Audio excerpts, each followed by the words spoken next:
اعوذ باللہ من الشیطان الرجیم بسم اللہ الرحمن الرحیم خیر الناس من ينفع الناس او کما قال رسول اللہ صلی اللہ علیہ وآلہ وسلم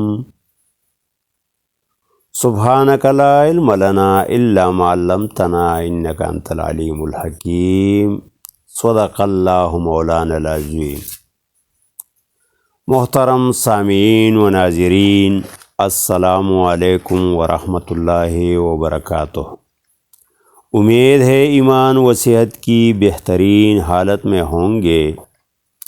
گزشتہ ایک مہینہ سے ادویہ کی تیاری میں آج سہاگہ کی ضرورت پڑی، چونکہ سہاگہ بریا کیے بغیر اتنا مفید نہیں ہوتا، اس لیے اسے بریا کرنا ضروری ہوتا ہے۔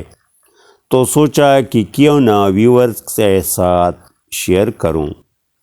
محترم ویورز، سہاگہ جسے پشتوں میں تنکار کے نام سے پہچانا جاتا ہے، جس کے بے شمار فوائد ہیں، اکثر ڈلیوں کی شکل میں ہوتا ہے، اس لیے پہلے اسے دانہ گندم کے برابر چھوٹے چھوٹے ٹکڑے کرنا چاہیے، پھر کسی کڑاہی میں ڈال کر درمیانی آنچ پر رکھ کر کسی چمچہ سے ہلاتے رہیں۔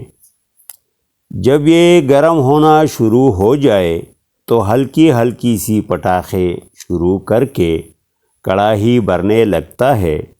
ویسے تو 1000 گرام یعنی 1 کلو گرام کے لیے 1 گھنٹہ آگ کافی ہوتا ہے، لیکن اس وقت تک آگ جلانا چاہیے جب چمچہ ہلانے میں ہلکی محسوس ہو کر کڑاہی خوب بھر جائے۔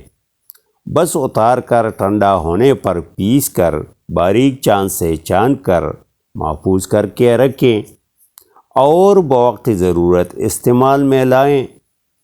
یاد رہے کہ ادویہ تیار کرتے وقت جملہ صفوف خواہ کسی بھی مزاج کے ہوں کو باہم ملانے کے بعد ایک بار پھر باریک چاند سے چاندنا چاہیے۔